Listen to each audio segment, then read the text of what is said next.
Leo asubuhi maeneo katika mji wa Tehran yameonekana kuanza kuwa tupu, maduka mengi yakiwa yamefungwa. Soko kuu la kihistoria Grand Bazaar pia limefungwa, jambo linalotokea mara chache hususan wakati wa maandamano au mlipuko wa janga kama Uviko 19. Barabarani hasa kuelekea magharibi mwa Tehran, magari yamejazana bila kusogea, wengi wanaonekana kuelekea ukanda wa bahari ya Kaspi. Vituo vya mafuta vimekuwa na misururu mirefu. Wakati hayo yakijiri, viongozi wa serikali ya Iran waliendelea kutangaza hali kuwa ipo shwari bila kutoa mwongozo wote rasmi kwa wananchi kuhusu hatua za kuchukua. Kwa upande wa Israel, jeshi lake limedai kumuua jenerali mkuu wa Iran katika shambulio la angani mjini Tehran. Iran haijatoa tamko rasmi juu ya kuuawa kwa Jenerali Ali Shadman aliyeteuliwa hivi karibuni kuongoza makao makuu kati ya Qatam na Al-Anibia, sehemu ya kikosi cha ulinzi wa mapinduzi cha Iran. Iran tayari imeshateua makamanda wapya kuchukua nafasi ya waliouawa katika mashambulizi ya awali. Rais wa Ufaransa Emmanuel Macron aliwaambia waandishi wa habari kuwa mazungumzo ya kusitisha mapigano kati ya Israel na Iran yalikuwa yakiendelea, lakini Trump alionekana kuyapinga katika chapisho lake la usiku. Macron alikosea kusema kwamba nimeondoka katika mkutano wa G7 kwenda Washington DC kushughulikia mpango wa kusitisha mapigano kati ya Iran na Israel, aliandika Trump. Si kweli, hana habari yoyote kwa nini naelekea Washington sasa. Ila jambo kubwa ni zaidi ya hilo, alisema Trump. Wakati huo huo, waziri wa ulinzi wa Marekani Pete Hegseth alielekea katika chumba cha dharura cha ikulu ya Marekani kwa kikao cha rais na timu yake ya usalama wa taifa.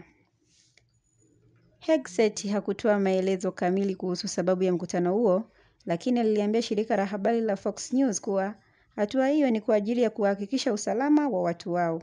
Msemaji wa jeshi la Israel Brigedia Jenerali Efe Defrin jana alikuwa na vikosi vyao vimepata dhibiti kamili wa anga ya Tehran. Rais wa Baraza la Ulaya Antonio Costa, waziri mkuu wa Japani Shigeru Ishiba, waziri mkuu wa Italia Giorgia Meloni, rais wa Ufaransa Emmanuel Macron, waziri mkuu wa Canada Mark Carney, rais wa Marekani Donald Trump, waziri mkuu wa Uingereza Keir Starmer, kansela wa Ujerumani Friedrich Merz na rais wa Tume ya Ulaya Ursula von der Leyen walipiga picha ya pamoja ya ukumbusho wakati wa mkutano wa viongozi wa kundi la nchi 7 uliofanyika Kananaskis, Alberta, Canada, jana Juni 16, 2025. Vile ndege za kivita za Israel zimeripotiwa kushambulia vituo 10 vya Kanad, kituo cha kazi kilichopo chini ya jeshi la ulinzi wa mapinduzi, tawi maalum linalojihusisha na operesheni za kijeshi za kiintelijensia nje ya Iran. Israel imetoa tahadhari ya kuhamishwa kwa wakazi wa eneo kati mwa Tehran linalojumuisha makao ya televisheni ya taifa, makao makuu ya polisi, hospitali 3 kubwa, mojawapo ikiwa ni jeshi la walinzi. Tahadhari kama hiyo ilitolewa pia kwa baadhi ya maeneo ya ukanda wa Gaza na Lebanoni kabla ya mashambulizi. Wizara ya Afya ya Iran imeripoti watu 1277 wamejeruhiwa. Mashirika ya haki za kibinadamu kama Human Rights Activity yenye makao makuu Marekani yamesema kuwa idadi ya watu waliouawa ni kubwa kuliko iliyotolewa na serikali. Wameeleza kuwa wamebaini vifo vya watu zaidi ya 400 wakiwemo raia 197. Waziri Mkuu wa Israel Benjamin Netanyahu alisema mashambulizi ya Israel yamechelewesha mpango wa nyuklia wa Iran kwa muda mrefu, na sasa akisisitiza kuwa anawasilisha kila siku na Trump.